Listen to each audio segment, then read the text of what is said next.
Hey, everybody. Pete Mitchell here. And today I am joined by a church planter, one of the leading church planters, I should say, in all of his own backyard. I actually don't know how you lead as a church planter, but that's what I'm going to say. Daniel Sams, man, welcome to the call today. Thanks very much. Glad to be here. Did I say your last name right? Because I always see it, and the two M's throw me off. Yeah, so long backstory on that. But yeah, Sams, you said it right. Okay. Well, it's funny because we had some crazy aunt who divorced one brother of one M Samses and added an M just to get back at the family. And I'm from the lineage of the bad ones. Well, of course you are. Yeah. I mean, that's a church planter. Yeah. Divorced one brother, married another. Said, well, we're not going to have one M. We're going to separate ourselves with one more M. I like it. I like it. Yep. Well, hey, as we get into this, what we're going to be discussing on today's call is what you're doing as a consultant, because you've been just having tremendous success, and we'll get to that here in a second. Yeah. Before we get to that, I kind of want, if you would, just tell everyone a little bit about what you're doing on the church planting side, where you're doing it at, just so they understand, kind of the environment, if you will, that you're in, because you're not in Las Vegas or Los Angeles or New York where there's a ton of business. You're in kind of a unique little area. And by the way, I can hear your kid in the background, so that's awesome. Sorry about that. Oh, no, I'm literally, that's awesome. Yeah. That's cool. I'm down. So. Yeah, so I'm in Amherst, Ohio, which is about 35 minutes outside of Cleveland. It's a small town, kind of known for being a small town. And we're planting here, and we're primarily a house church network, but we have a monthly gathering where all the house churches come together. But my role is primarily to preach once a month and then equip house church leaders all the rest of my time. And we're planting house churches in all of the neighboring towns. And then we're equipping, interestingly enough, house church leaders and small group leaders in other churches in the area. So we're offering training that other churches use. In fact, not tomorrow, in about 36 hours or so, I'm headed to El Salvador, where we're going to train some house church leaders down there. So it's an exciting time. We're trying to kind of do an Apostle Paul style thing where we're equipping leaders who kind of do their thing, and we just kind of support. Now, I know a little bit of your background is you used to be at a much bigger church and then decided to do the church planting thing, if you will, or you felt called to that. So tell me a little bit about that transition and what that was like for you. So I was part of a large church and was the chosen one, so to speak. I was the young, semi-hip pastor that everybody loved hearing preach. And so there were really cool conversations with the senior pastor about, man, we're going to have you take this thing over one day. And it was cool because around the time that's happening, headhunters are calling and saying, we want you would be great at this big mega church to, help them stay young and all that. And long backstory, but things were no longer working out at the church where I was at. The more my heart was for the unchurched, the less I fit in there. And what ended up happening is I found myself exiting out of there and had some cool opportunities, some great big churches with cool salaries and cool opportunities. And God just kept telling me no to every one of them. And I would get all the way up to me and one other guy, and either it wouldn't work out, and they would say, they're like, you're perfect for this job, but we're just not going to hire you. We don't really have a reason for it. Or I would just tell them flat out, I'm like, I have no heart for this, and I can't tell you why. And all the while, God was just warming my heart to church planting. And I'd always kind of been against church planting, honestly. Long backstory on that. I was part of a church that was building its own kingdom, and anybody else that was starting another kingdom was an enemy. And so God broke my heart, tore me up, reminded me that church planting was important, and then dropped me in it. And it's been an exciting ride. So, yeah, here I am. Wow, that's cool. So tell me, what made you decide to go through the consulting training course that I offer? I mean, what was it about it that you heard? Because I'm assuming you heard from the podcast when Tyrone and I did that one episode. Yeah.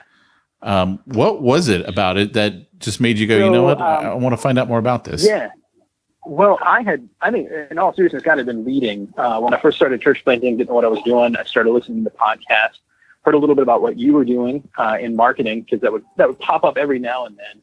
And I'd really accidentally fallen into doing websites, and then I wanted to find a way to keep charging people. And so I started doing like Facebook ad marketing and Google AdWord management and things like that, PR type stuff that I just kind of said, sure, I can figure out how to do that. And so I was doing just a little bit of that, but just not making that much money on it.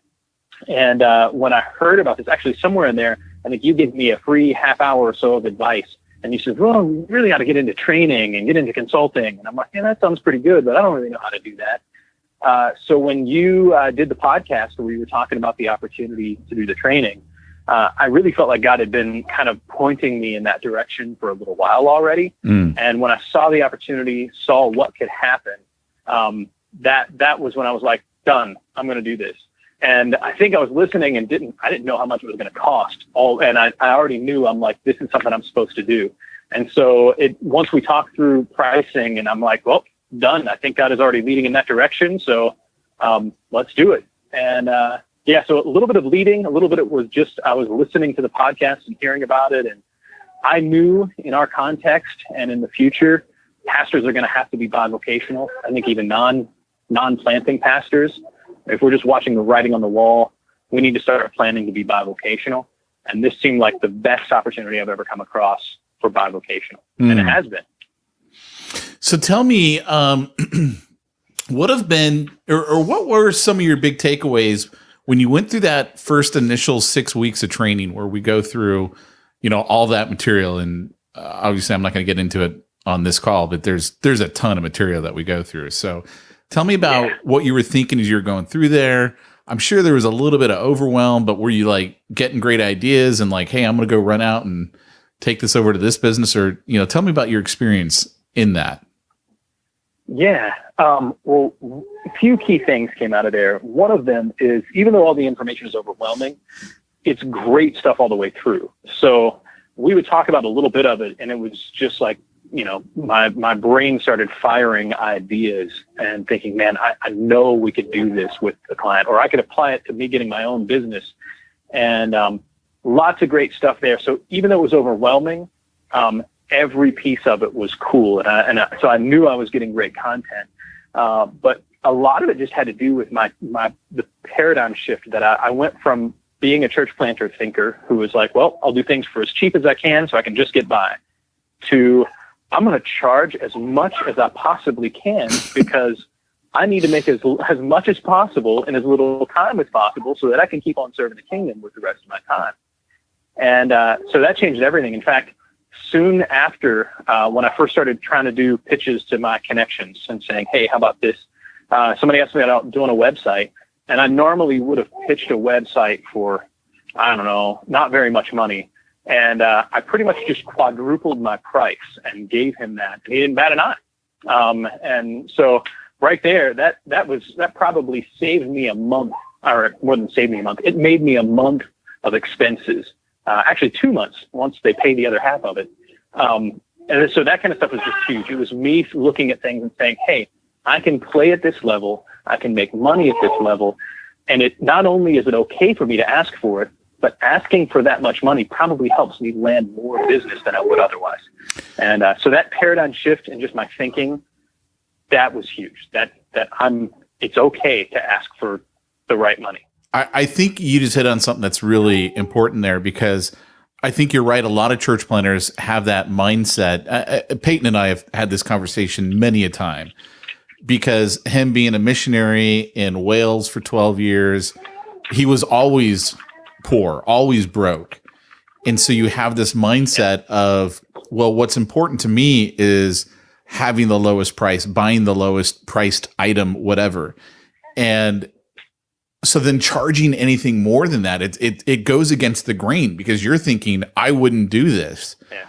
But interestingly enough, what you've hit on is you actually end up, as long as you're providing the value, right? I'm not just saying charge people a lot of money and, get it and run. you have to provide the value for it. But it is about taking the value that you provide seriously. And, one of the things that I always like to say is people who pay attention. And the more they pay, the more they pay attention. And every single time, I mean, literally without fail, every time I've tried to help someone out, give them a deal, it's been the worst client experience because they don't take it seriously. They're not financially invested enough. So, I think it's great that you experience that. And I just want people to understand we're not just saying too about, raising prices for the sake of raising prices, but the value is there and what they're getting is there. But it is that mental barrier that you got to jump through and get over and be like, I can actually charge this and get it and it's worth it. Well, and for me, when I'm being paid that much for a job, I take it more seriously. And I prioritize that. I'm putting myself into it and I'm less stressed about it. So when the guy who got a cutthroat deal on a website calls me up and wants to make changes, it's exasperating, right? Because I'm like, I'm not making enough money on this. Yep. And I've had a couple of those holdover deals that happens. But the guy that paid the premium price, man, first of all, he respects my work and doesn't want to do as many changes, right? But when he does, I'm like, no problem, sir. Happy to help you out. I'm much more encouraged and excited to do the extra work and go the extra mile for that kind of client. Yeah, it's so funny because I had one client who was only paying me about $2,500 a month, and that was it. I didn't have a retainer worked out or a commission split. This is really before I knew what I was doing when I was first getting started. And they were working me to the bone. And I remember this one day, I had this conversation, and the client literally said to me, "What are you doing for me? What are you doing for me for this $2,500?" And I was literally working about 40 hours a week on their stuff. And I'm like, oh man, are you kidding me? You basically got me as a full-time employee for $2,500 a month. I go, if you want to be done with this relationship, I'm fine with that. Let's end it. And it was like, they backed up real quick and they're like, uh-oh, you know what? I better watch what I say to this guy because I'm going to lose him because I was doing so much, but I was only making $2,500 and it was killing me. And I mean, I live in Southern California. $2,500 a month is not enough to do anything. I mean, that's, it's not even my house payment. My house payment's, I think, $3,400 a month. So, I mean, what am I going to do with that? I need more than that to live. And I still have that person as a client today, but today, this last month, they paid me, let me think, pretty close to about 30 grand. Cause we renegotiated and I got a piece of the commission, and it's like, my mentality in working with them is completely different, right? They can ask me whatever they want. I'm like, whatever. Okay, you need me to do that? No problem. You want to pay me 30 grand a month? I'll do that for you. Cause I want to keep them happy because they're actually paying me, decent money. So I completely get that. Tell me a little bit about, your experience, since you've been in the program. Cause I know you basically have been just killing it, and right out of the gate you started killing it. Tell me what you did differently than what you were doing, or how did things change for you so that way you were able to take what you had learned and immediately start implementing it? One of the things is that confidence that came coming out of it. I think you had even said, I've said it before, I came out of the training knowing how to make money. And not only the knowledge I got from it and the change of perspective, but knowing I've got some support structure. I've got some of the other guys in the course. I can reach out to you. So I know that I'm not going to get in over my head, or if I do, I've got resources for it. Even just the materials from the course I can refer to and say, man, what kind of ad should I run to this? Oh, I can pull stuff up. So that confidence allowed me to reach out to business owners that I had either direct or indirect connection with and say, how about this? And I get to come to the table, describe what I do. And so far, I've had people not sign on, but I've not had anybody tell me no. I've had people say, man, we're not ready for that yet, but man, we'd love to have you. And I need to get better at my closing to pull those guys in. But I get to come into the conversation with confidence and so that, I think that's a huge thing, is I just went to my current clients, applied that principle that it's always easier to sell to people already buying from you. And I essentially tried to upsell them. And then I went to the people that I'm connected with that didn't quite understand what I was doing yet. And I just said, let me just tell you what I'm doing, because I think I could help you a lot. And then we pitched that way. And I just got the word out. I used the memory jogger tool and went through, made a list of anybody I could think of, business owners, whatever, that I was connected with. And then I started reaching out to them, send a message and say, hey, love to get together, tell you what I'm doing right now. And that did really well. And just now, in fact, just this week, I did the thing where I got my CDs together, and I'm sending out CDs to a huge run of potential clients. And actually tomorrow morning, I'm going to be doing my follow-up calls with them. Some of the follow-up calls, and then I've got another buddy who, while I'm in El Salvador, is going to make some other follow-up calls for me. Actually, Tyrone says he would do some follow-up calls for me. Nice. So I'm doing all that kind of stuff, networking with other guys. I have a friend of mine who is a sales consultant up here in the area, and I just touched base with him about what he does, and he says, I need you. He's like, if we could package this together, he's like, I've got businesses right now that would love to have you as an add-on, or if I bring you in, it's a win for me. And so he's begging to sell my services. And so that kind of stuff is exciting to me. So a lot of stuff still in the works. I mean, I've closed on a lot of business, but the truth is I still haven't asked for enough money. I have settled for some lesser paying clients. I should have gone right for the jugular on a few higher paying clients. I've got one really, really ace level client, and I've got a really solid commission out of him. And then I have some smaller clients that I have pretty high commission rate on, but it's not consistent. And so that's my big struggle right now, is I'm making good money, but not on the same steadiness. And it's because I haven't locked in those monthly rates with certain key people. And I'm jumping back into that. And I'm like, man, I gave away too much. Even in making and doing as well as I did, I've still given away too much, and I still need to ask for more. Yeah. And so yeah, that makes sense of what I'm doing. That seems to be working. Yeah, and interestingly enough, just a little food for thought for you for the future. The more confident you get, because that's really where most of this stems from, is we all have a confidence issue. At some point, we reach a point where we're like, you know what, I don't feel, totally comfortable asking for X amount of dollars, whatever it is. And we all have that. I was having this conversation with someone who I've, all about, Martin Howie, and I just made the comment to him, and I go, I realize I have that issue because I haven't just been telling people, hey, it's $25,000 for a meeting with me, basically. And that was, it's a long story what the $25,000 would cover. But I told him, I go, look, I realize I don't have the confidence, and I just have to get out there and do it. But the more you do, the more confident you get. And interestingly enough, I went out on an appointment last year, and it was for a real estate company that really wanted to recruit a lot of agents. And I really didn't want the deal. I was already busy. I was already making good money.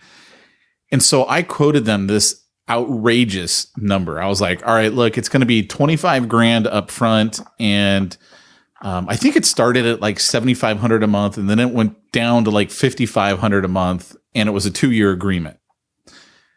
And because of the way the structure of their company, it like didn't make any sense to get a piece of the business, because they don't make any money basically on the agent side. You make all the money on the escrow side and stuff like that in real estate.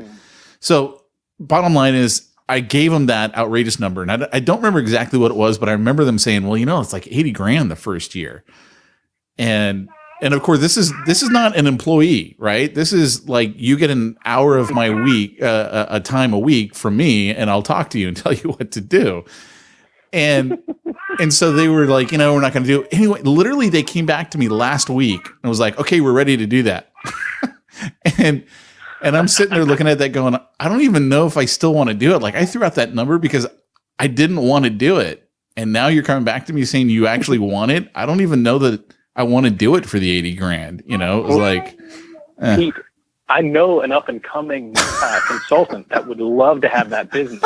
So I will jump on that grenade for you gladly. I love it. If you want to, I'll pray about it a little bit, but I think I'm willing. I love it. Tell me about the client. Go ahead. What were we going to say? I was going to say, I told one of my clients about, because he's got too much business since I started working with him, and he can't make enough product.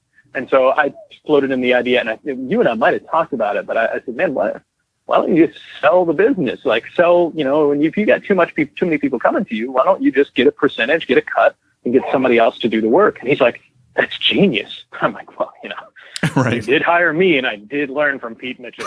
There we go. But you actually hit on something there. What I think a lot of businesses don't recognize is all the hidden assets they have in their business. And that's an asset. Like if you've got more business coming in than you can handle, then there's a lot of things you can do, because for every problem you have in a business, there's another company that has the exact opposite problem. So you have too much business, you're going to find another company out there that doesn't have enough business. It's like, hey, why don't we give this to you? You have employees that don't have enough work. Well, you have too much work. It's like, hey, let me lease your employees. There's so many different, what we call joint ventures that you can do with companies that, and that's really where there's so much power and so much leverage. And for me, that's what the name of the game is really all about. It's about leverage. It's not having to actually do all of the work yourself. Like what I see a lot of church planners do is it's like they have the job mentality, because that's the way we were all raised, right? You go to school, you get good grades, you go out there and you get yourself a good job. Hopefully you can get some good benefits, things like that. And then it's like they enter this church planning world, and it's like, well, I'm trying to start a church. How do I do this with my time? They're trying to work a day job. They're trying to start a church at night, and they start neglecting their family because they're not around. They're doing all this stuff, or people are always over the house. And it's like, something's got to give here. And to me, the thing that makes the most sense to give is the job. And if you can find a way to replace that income, and not necessarily the time, but the income, leaving you the time during the day to work on your church plant and your evenings to spend with your family, or however that looks, in everyone's household. That's the name of the game. And for me, I've said this on the podcast many times, I basically stop working at 5. For the most part, that's my cutoff time. And the rest of the time, until my kids go to sleep, that's my time with the family. And I don't work, after they go to sleep, but they go to sleep, I go to sleep. So, but I've reached that point in my life where it's like, look, I'm not going to knock myself out for business. And I think church planners have to be careful that they don't try and knock themselves out trying to do the church plant, trying to earn a living, trying to spend time with their family. There's no wonder there's so much burnout in the church planner world. One of the things I wanted to ask you about real quick is you've got a client who you helped make like 90 grand off of a referral letter or something like that. Can you tell everyone a little bit about that situation? Because that's really demonstrating the power of what you did for someone and why it's so valuable to those companies that we help. Yeah, that was actually my first big win as far as something that I did for my client. So this guy actually is a fellow house church leader. He wouldn't call himself a planter, but awesome guy. He runs this business doing urban development where he buys and flips houses in Cleveland. And so his money is made on the rental of it long term. But you can imagine that he's waiting on a 6 or 8 year payout before he gets the money back from that. So he lives pretty lean. He lives pretty careful. He doesn't take a big payout. He just keeps investing because he's looking at this.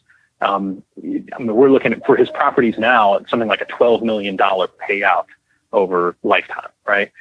So he's like, man, the more of these I can do, the more money I can make. But about every third, he likes to generate more cash flow. So for every third house he flips, if he turns that over to an investor, gives him upfront cash, allows him to invest in more things, put some cash in his pocket. It's a great situation. So he brought me on and said, listen, I don't want to pay you a retainer. He says, but I'll give you a great commission if you can help me turn around these kind of things. And so I broke my rule and didn't have my retainer, but he was hungry. This guy's like, I need to make money right now. So I'm like, all right, you're hungry, and he's giving me a good, good commission on it. So let's do it. And so all I did, in fact, I told him at our first meeting, I said, dude, I'm worried that you're going to implement this stuff, and it's gonna go so well that you're going to be like, what the heck? This is nuts. And sure enough, that's what happened. All we did is a referral letter. He didn't have a huge list, right? He just went to the people who had invested with him. It was like 25 or 50 people. It wasn't a big list. So he got a book of stamps. I helped him edit the letter together.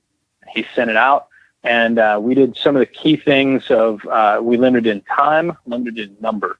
So they had to come in by a certain time and a certain number, and then we had an incentive. We were like, we're going to waive your management fees for the first year for you and whoever gets referred if you sign up by this time.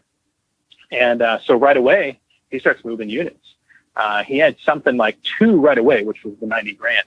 And actually, he has 2 more that were in queue, plus another 2 that are about to sign on.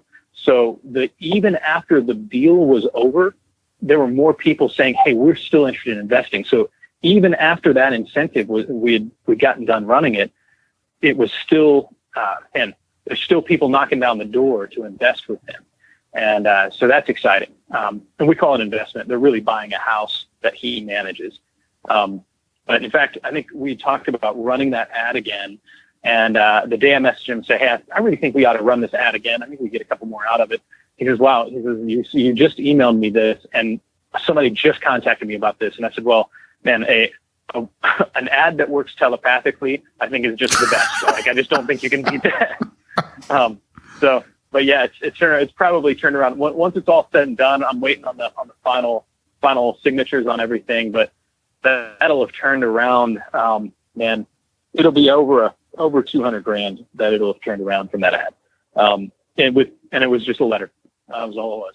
That's awesome. I mean, and that's one of the things that a lot of businesses don't recognize, and that is the time you stop going back to the well is when it comes up dry.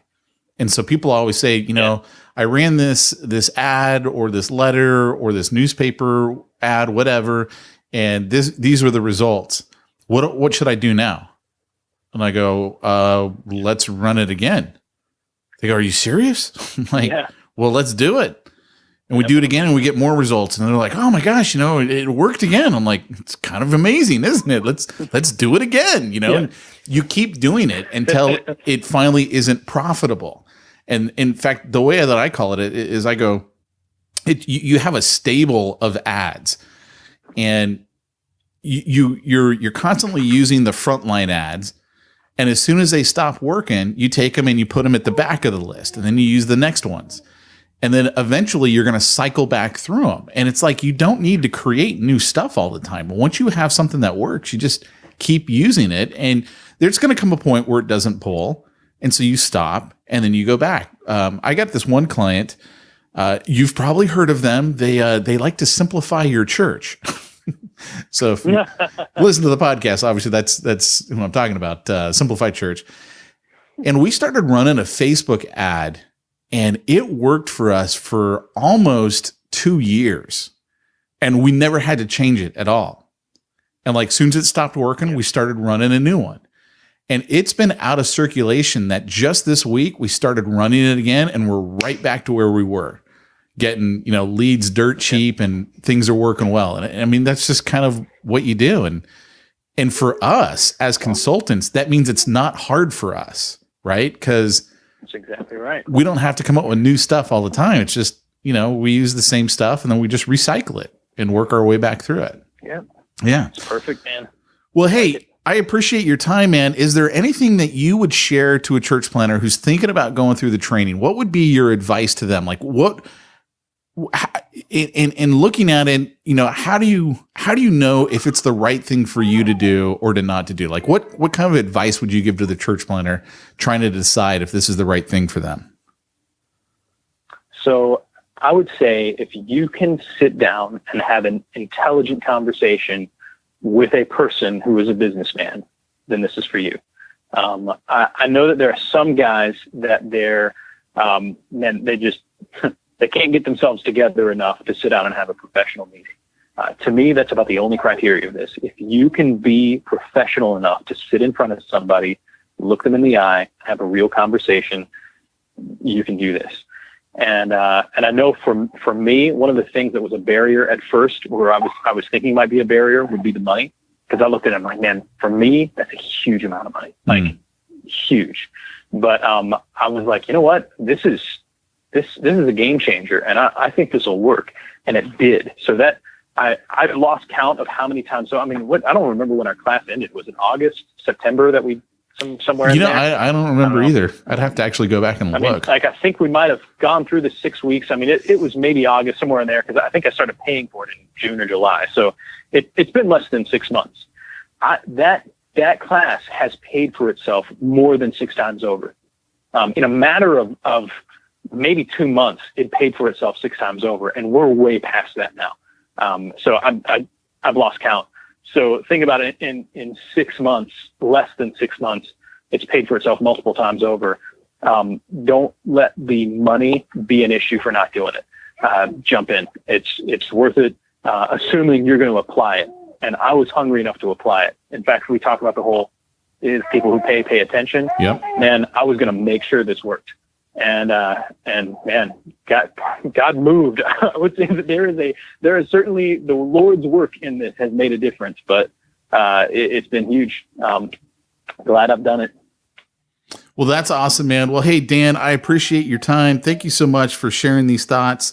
It's been very helpful for me to hear that coming from you. And I know people who are thinking about it right now, the church planners who are thinking, hey, I might do this. I think this might help them. I mean, if you're listening to this and you want to find out if it's right for you, set up a time to have a call with me and let's just talk. I mean, I'm not going to sell you on the phone. That's not the way that I work, because I want it to be for the right people, because I don't want to take your focus off of planning a church. And frankly, some people I don't think it's going to be right for. And so I'd like to have that conversation with you, and let's just talk about it. If you need me to talk with you and your spouse, I'm cool with that. I mean, I did that with Dominic and his wife, and I literally, I was like, dude, I think your wife should be the one doing this, because she is like tearing it up. Like I had dinner with them in Texas a couple of weeks back when I was out there. And again, I was like, man, your wife is the one who needs to be doing this, because she's the consultant. It was funny. It was really funny. But, I'll talk to, both of you and your spouse, and let's find out if this is the right thing. If it is, cool. If it's not, no harm, no foul. We're not going to lose anything by just having that conversation. So anyway, Dan, thanks so much. I appreciate your time, man. Cool. Thank you, Pete. You take care, man.